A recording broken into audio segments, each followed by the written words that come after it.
All right, so we got Cochise County here with us. They just dropped a couple songs on us. You get to hear those a little bit later, but wanted to introduce you to everybody. So if we'll start, I guess, on the left here with Billy. Hey-o. Billy Wiesenauer. Good to see y'all. Cody Hunt or William or whatever. His many names. Ashley Barquette. It's Mike Peters back here. And Mike Peters, the drummer in the back. We won't worry about him. You can't see me. Maybe. I don't know. Maybe you can. No, we got a good camera angle on you, man. It's all about the angle. Just kind of, I don't know, talk about what you guys bring to the table in the band. Billy, I know since you went first, you're the harmonica guy, so. Yeah, the harmonicat, the harmonica extraordinaire of Maury County, as I like to say. 10 sandwiches. We're going to coin that. 10 sandwiches and all the things. Yeah, all those funny phrases. Yeah, been playing with these guys for about 3 years. It's been a lot of fun. Back in the early days of Cochise County, when it was just Jen and Cody, they were like, man, you should come play. And at the time, I was still figuring out what I wanted to do. Like, do I want to go back in? You know, we had our son Liam, and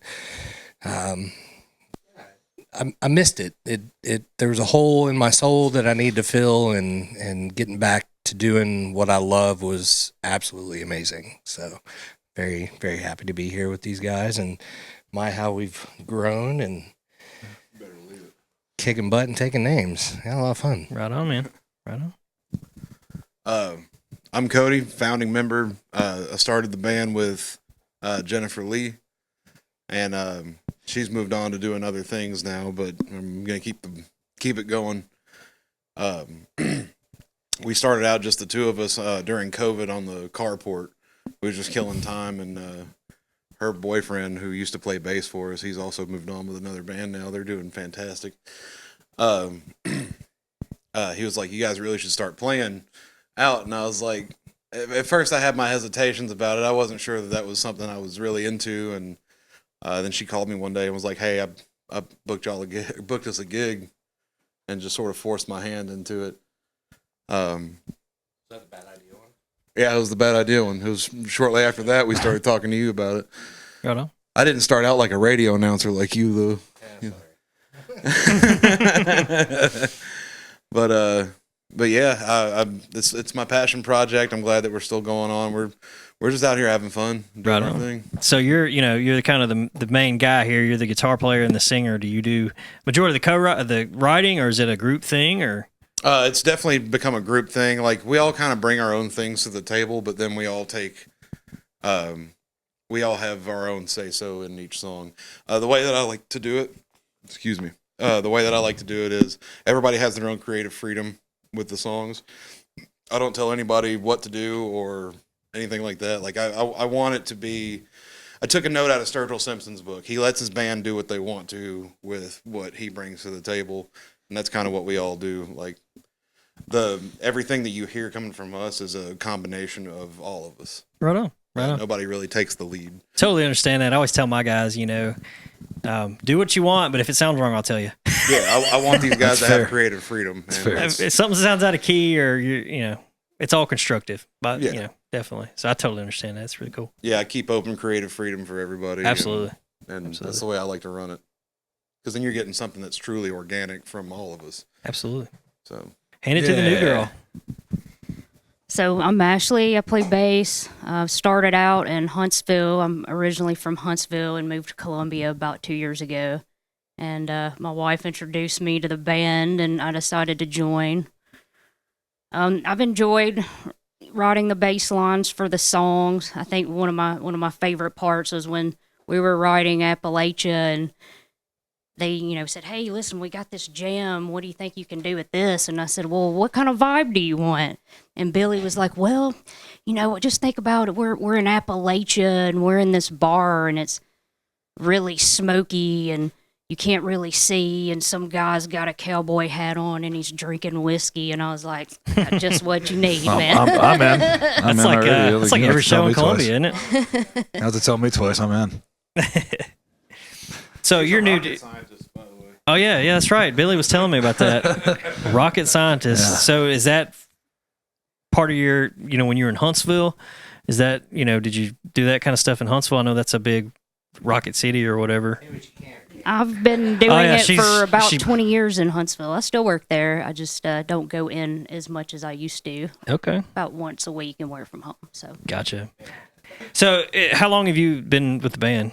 I don't know if you said or not. I think since She's the newest member. Yeah, so. I know our first show was last October, so I can't really remember. God, has it been that long? Oh, my Wow. God. And it's It was like See, that's- 6 that's months my ago, brain. last October. My brain, man. during the winter, right? Right on.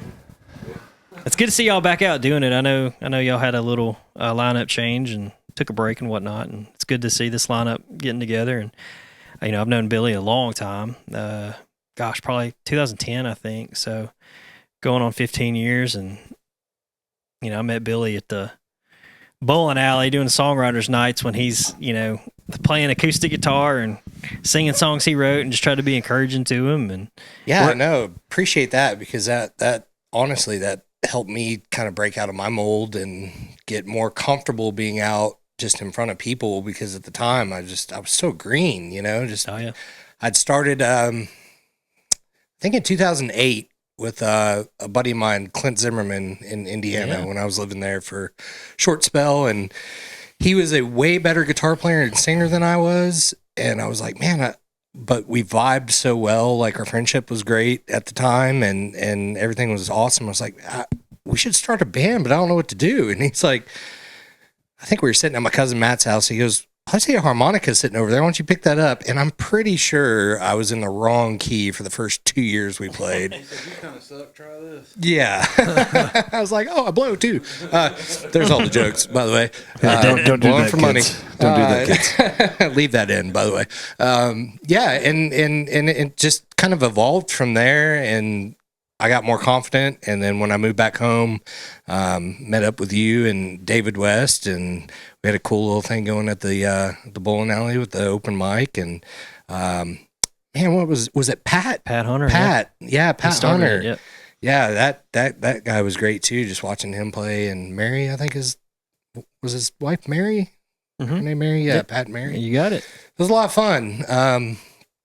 Yeah, good times. Oh yeah, great way to network, and anybody that's out there, just starting out, that's a great way to do it. Songwriter nights, and you meet people that maybe I know when me and Billy started, I had been doing it. I'd been seasoned for a long time, and Billy was just like, as a musician, you were kind of green, like you said, and it's one of those things you can help mentor people, and they can help mentor you. So definitely something to look into. And we got Mike back there on drums. We ain't really. We're not forgetting about him. Here I am. Hey. Hello. Our, what we like to call our Swiss Army drummer, by the way. I'm not Swiss, by the way, but Yeah, Mike was telling us earlier. When we were setting up about his background. It's pretty interesting background. Studying That's, recording industry and traveling the world. So yeah.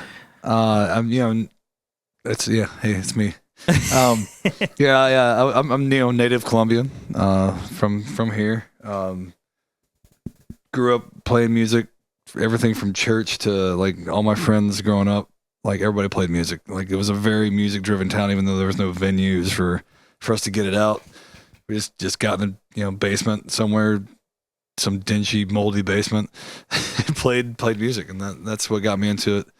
A lot of influences, but I really wanted to go to school and like do it. Like, my dad was like, no, don't do it, but I did, and I got a degree in it and got married. And then we, my ex-wife now, yeah, cut that. Just kidding. Could leave that in. I don't care. No, but we moved around a lot. So I moved. So I moved to Tucson. Tucson was the biggest, probably the biggest influence. I was in South Carolina before that, but like Tucson was what really got me out of my show. Like you said, that green thing. I'm writing songs. My ex was deployed, and like I just started getting all these song ideas, and I was working at Guitar Center, like running the store, just like doing the things, and like had a good band out there. We opened up for the Gin Blossoms. That was insane. Like, this kind of cool things like that kind of got me out of my own headspace, and helped me deal with my own things. I started writing songs about things I wanted to write songs about. And then when I moved back here, before that, Germany, I was playing solo acoustic gigs and got more confident, started writing better songs. And that's when met Cody, and of course I met Billy, and like well before. Luckily enough, I got to join the band, a few years back, and got to contribute some songs as well as not just drumming and throwing some songs out there. We all been co-writing. We've been doing all the things and just using all our networking, all our friends, and like it's just been really cool. Just a really good break from the rest of the world and the stress of the world. Just to come hang with these guys, drink a couple beers, and write a song or two, and like play and being just it's fun. It's a good release. It's always been a good thing. It's always what I want to do, and I can't ask. I couldn't have asked for a better group of people to do it with. So I'm actually surprised that you and I didn't meet beforehand. I know. I toured with Scott Holt for like just 5 years, and I had they say spent ships plenty of passing time in the playing night or on whatever. Downtown Square. It's funny how it all works out, and that's what I like about this. Is it's very organic. It's very real. It's been it's been whatever it was. It's always been open forum. It's always been kind of a cool revolving thing, and I've never felt bad about it. So it's like it's comfortable always. It's like you're playing with friends. What you can ask for more. Yeah, that's the best way. When it feels like work, you probably shouldn't be doing it. you don't want to do that. Music's supposed to be fun and it's supposed to be an outlet for you, in my opinion. And Absolutely. If it's not, 100%. and it starts to be like work, you got to get out and do something different until it feels good again. Yeah. So what? Obviously, y'all all come from different backgrounds. But musically, like, what do you guys listen to? I mean, does it play directly into what you play, or is it kind of like That's a loaded question. for me, like Are you what I really ready listen for to this? and what Are I you play ready are for two this? different things. Well, as far as I go, my influences are all over the board. Like, man, I still listen to like '90s rap. Like, As one You should. look like it. You look As like one it. should. but my influences are largely like the old outlaw stuff. My heroes growing up were always cowboys, and I grew up listening to Hank, Willie, Waylon, and got real big into And the Hank boys. Jr. And but also like there's a little bit of metal in there that's mixed up. There's a lot of punk. I listen to a lot of I love 80s pop, like Wang Chung kind of stuff. Right on. Absolutely love the 80s. I'm extremely diverse, and we kind of created this alt country sort of outlaw band, but our influences are all across the board. At least speaking for myself, and I know Mike too. Oh God, you don't want to go down the rabbit hole. Because Mike and I listen to crazy stuff. But we're huge Ryan Adams fans. But I swear I could just listen to him 24/7. Yeah, I wouldn't. But It wouldn't and he's be got awful. enough stuff out there now to where you can. Yeah. But yeah, just all across the board, really. Sweet. You want to talk about your influences? Yeah, sure.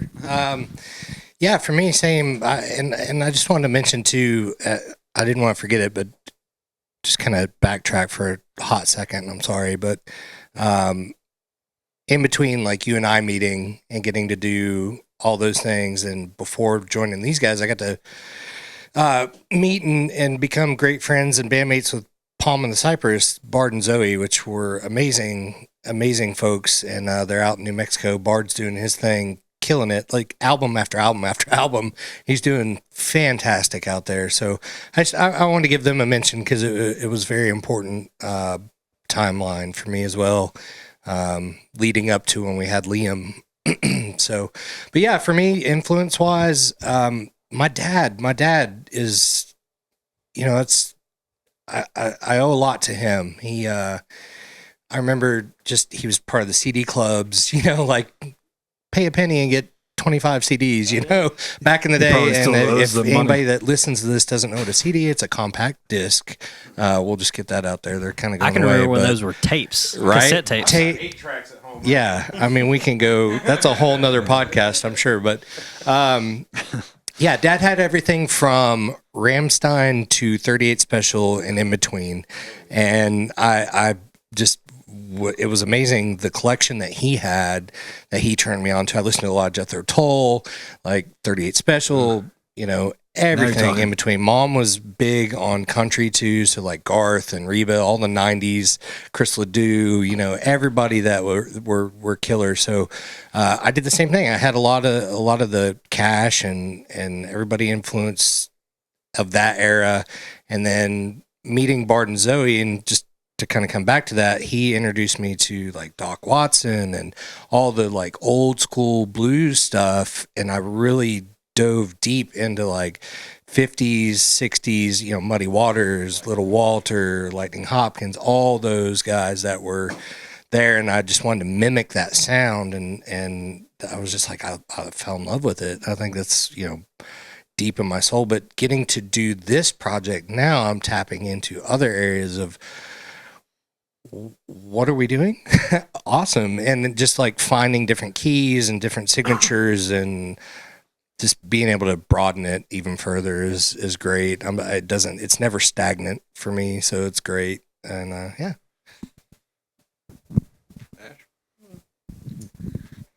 Influences, I would say what got me wanting to play bass was what really nailed it in for me was Land of Sunshine off Faith No More's Angel Dust. Oh, wow. So Name that drop was a much? good one. I really That was like beautiful. I Well played. really like Robert Trujillo and like suicidal tendencies and infectious grooves and stuff like that.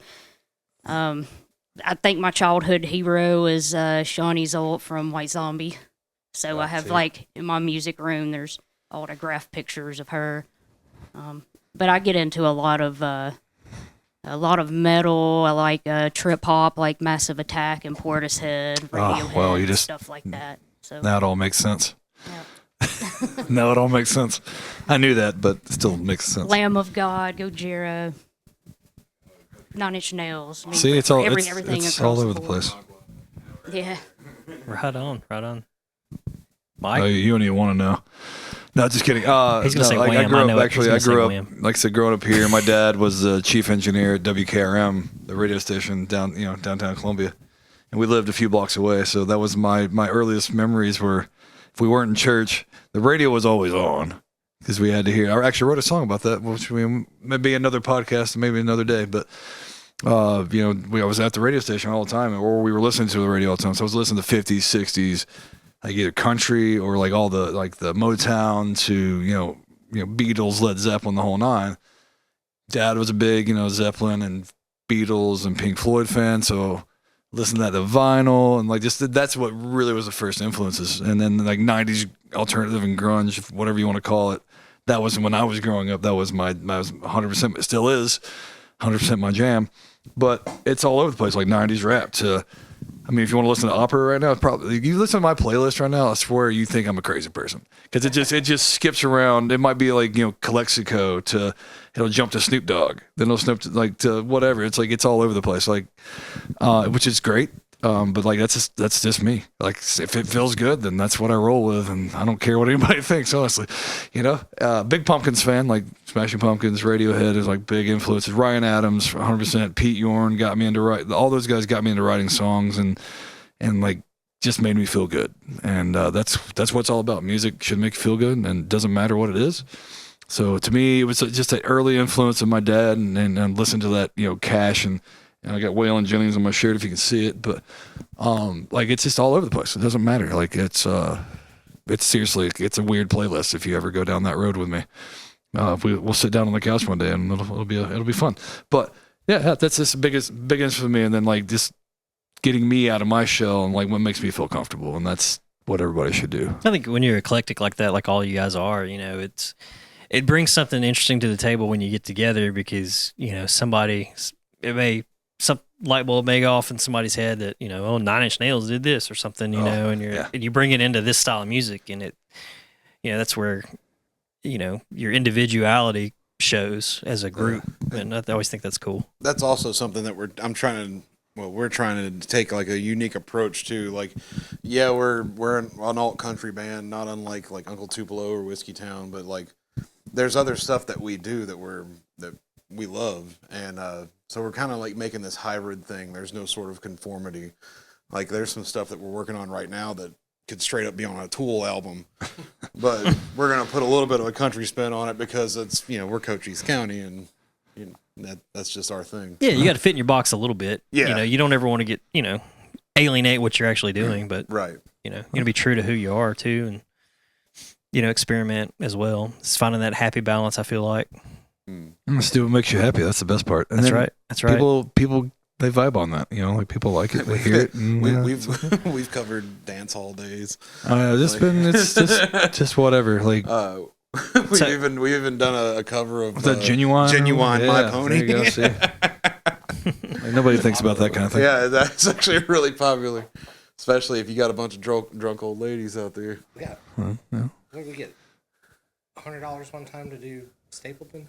Yeah, yeah, that was Tennessee whiskey, and I didn't want to do Stapleton's. I'm a George Jones Tennessee whiskey guy, but that guy was like, check your band's Venmo, and I was like, all right, well, everybody, hang on.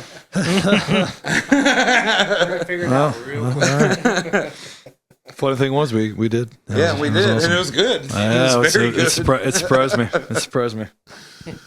Speaking of that, like, what do y'all, as far as like live shows, what is y'all's kind of standard thing? Do you shoot for kind of the bar scene, or is it more of a music venue thing? You doing the 3-hour sets? You doing like the 45s? What can like people expect from you guys? Yes, Yeah, is exactly what it is. Yes is the answer to all. Yeah, Yes. all of the Yeah. above. We do it all. Like, and we've played up to hell. There was one time Jen and I kept going. We played like a 5-hour show one time at Jeez. the Rebel, just because the band that was supposed to show up after us didn't, and we just like whatever. We kept going. And it was hot that day too. Yeah. I hated it, but we collected the pay of 2 bands. There you go. That made it a little bit easier. But yeah, we've played Main Stage, Mule House. We've played in Honky Tonks in Cape Girardeau, Missouri. Shout out to I- the Rude Dog Pub. Shout out to Rude Oh, Dog yeah. Pub. Now Nitty Hopefully Jagerbomb. we'll see you soon. But yeah, like I prefer my preference. I love old school bar rooms. Like I love old style, sawdust on the floor, smoke in the air kind of bar rooms. But that's just me personally. That's But eloquent. we've Nice. played Main Stage, Mule House. We've gotten around. Right on. Yeah. Yeah, and I think that eventually, organically, as this grows, we hope to, hit a festival or something eventually, but we're just trying to, like I said, organically grow it. We've played a couple of festivals, but definitely want to play more. Yeah, for sure. Right on. So let's kind of talk about the songs a little bit. You played, you've been here a few hours now, tracking a couple songs with me, and they're really strong songs. So just kind of want to tell the story either about how they were written or what they're about, or kind of how they came to be. Start out with Appalachia. Yeah. So our second one we tracked with you, Appalachia. That's one that I wrote basically the bones for. I was at work, hit me in like 10 minutes. These guys were just pumping stuff out left and right, and I felt challenged. And I was like, I gotta do it. I can do it. And I had felt like I had writer's block for years and just would come up with, a hook or a verse or something and could never finish. And it was just like, I got to be able to finish the song. Like I want to do the best I can. And so I had a story pop into my mind. And at first it was kind of a love story and about old, like Depression era moonshiner who lost his lady, went through a bunch of hard times, and then she came back. And then we kind of shifted, or maybe it was about a train at first. Yeah, love, I think. And then Love we and a just- train. Same thing. love, train, It's a love train. moonshining, depression, Virginia. Yeah. And then it grew and it literally, in the notes in my phone, I have probably 7 different versions. And I finally landed on one that I felt really good about. And I was like, here it is. And then these guys threw their magic into it. And there we are. Yeah. And so now it's kind of about a moonshiner in Appalachia in the hard times. It was, yeah. Yeah. Yeah. Now it's, a fella coming back from the war, which we're vague about. But, his brother's killed. He's coming back, and he's running the whiskey stills by himself now. And, yeah, we were real happy about it. Once it all clicked back together, because he brought us the bones, and then Mike did some guitar work on it, and I remember one night and rewrote a few things. And I remember when he brought we sat down and I was like, okay, well, I hear this chord structure in my head, and it was, how I write songs, obviously, but I was trying to take the pieces and run with it. And then when Cody got those bones, and he turned into that, that cool little upswing, cool, Appalachia style, country style. And it was like, okay, well, there it is. There and then it is, Ash guys. come along and threw that Yeah. the bass on it. Yeah, As soon as so as soon as she threw her bass part on it, we were like, okay, this is now the song. It's an amalgamation of all of us somehow or another. Nothing needs to be changed. Nothing needs to be rewritten anymore. Well, that was the thing too. Like when I heard it, that was the thing that jumped out was the walk-in bass Yeah, line. you should have seen all of our faces the first time she busted that shit out in practice. Like I said, amalgamation. It's just a little bit of all of us, and it's great. yeah, That definitely And drives then it. that little bass run that she did, that It's pretty recent. like she just did that like last week. Well, we got it on tape. We got it on tape, so Nice. that's the way you got to play it from now on. Now, Unfortunately, that'll never make a radio cut because it's too damn long. Sorry for that, but it's a great story. It's a good story. It's a good song. It's a strong song, I believe. so what about the other one? The Fever Dream. I wrote that. I wrote that about 2, maybe 3 years ago now. It was back during COVID times, but it was like a little bit post COVID, but still the same group dynamic back then. It was me, Chris, and Jen sitting on the porch drinking whiskey at 2:00 in the morning. As one does. Yeah. Chris and I would always get up like right as the sun would come up, and we would go over to the pea tree, and we would both throw up, and then we would part ways.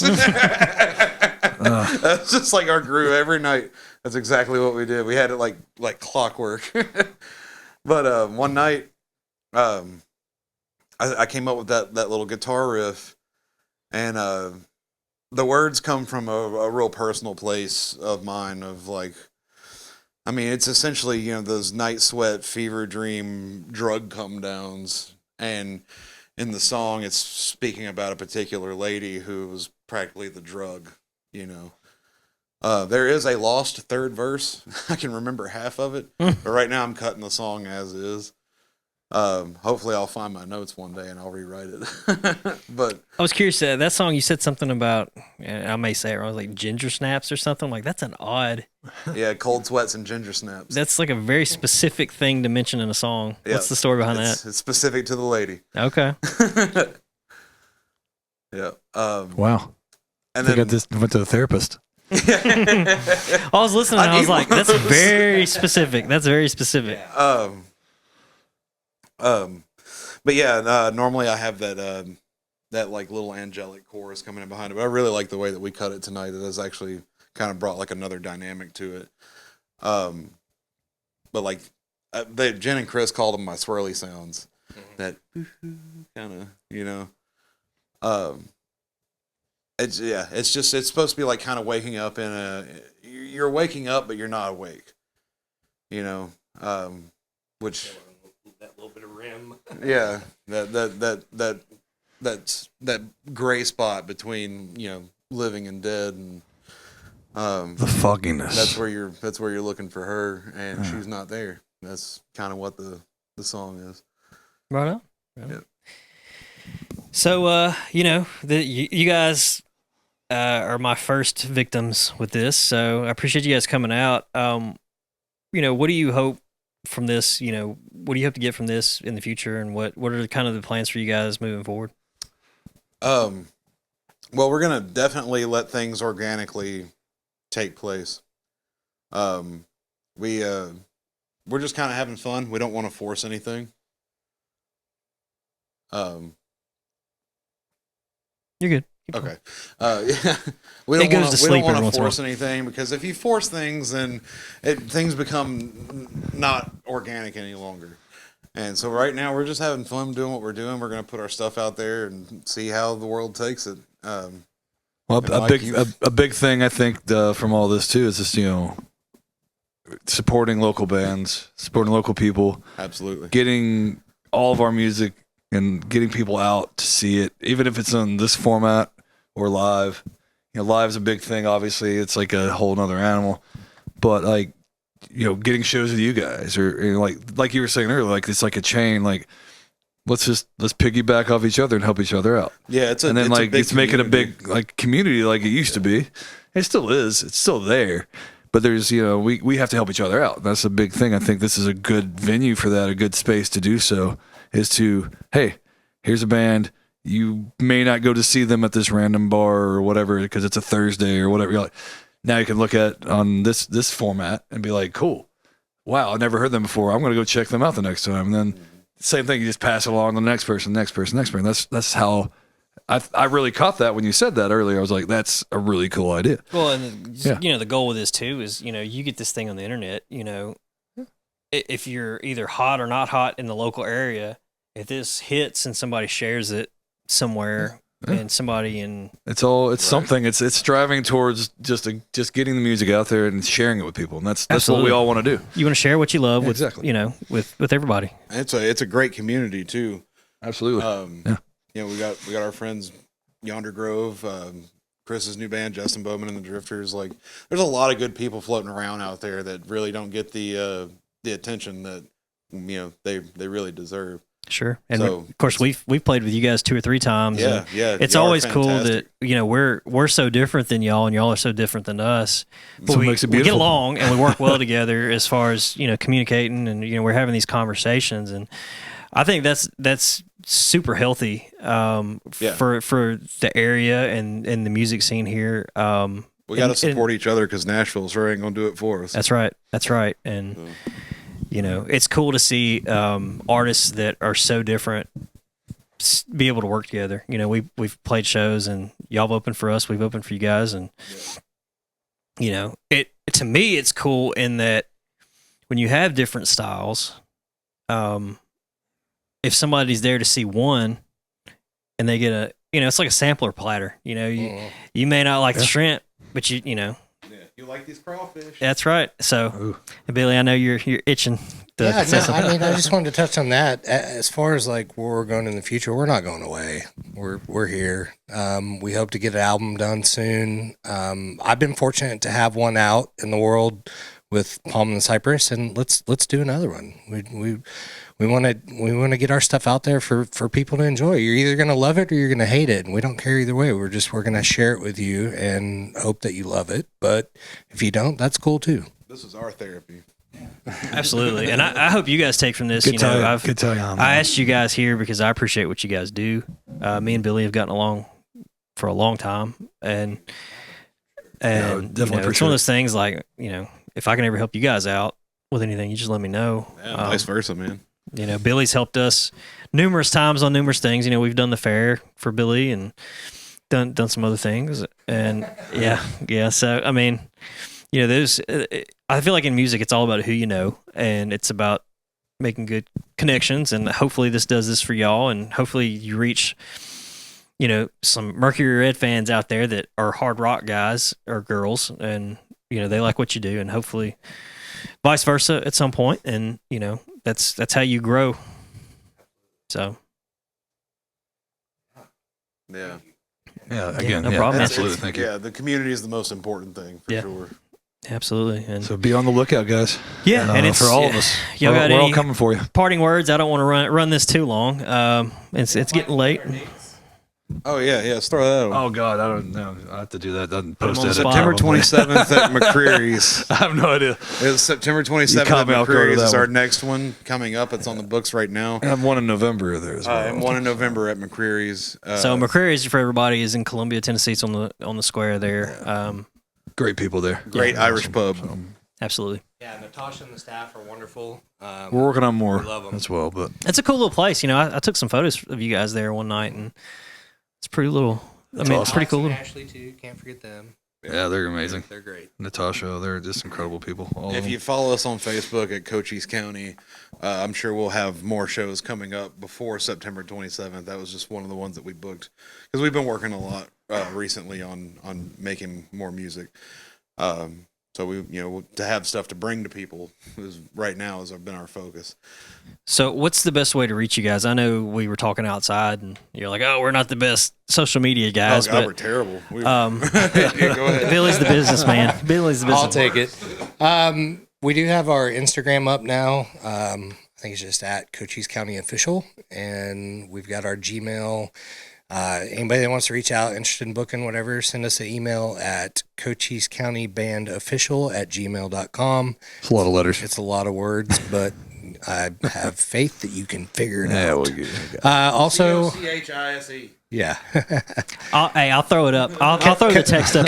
Cochise, not Coochie County or good cold Lord. cheese or goat cheese. That or may whatever pull up a else. different website, Billy. Yeah, you don't go down that. Don't go down that. But yeah, and then we're on Facebook too, and yeah, Right on. website coming soon. We do own our own platform now, and we will launch that eventually.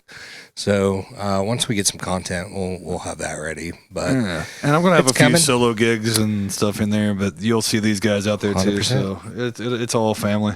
also It's all feel fun, free to so- send carrier pigeon works. Yeah, as that works as well. So It actually yeah. might work better because If you find a real tall hill and scream, you'll probably get to me. So give me back my bullets. All right, guys and gal, Cochise County, y'all check them out. Check out their live videos that we're gonna be posting soon, and hope you enjoy them. Thank Thanks, you, guys. Chris.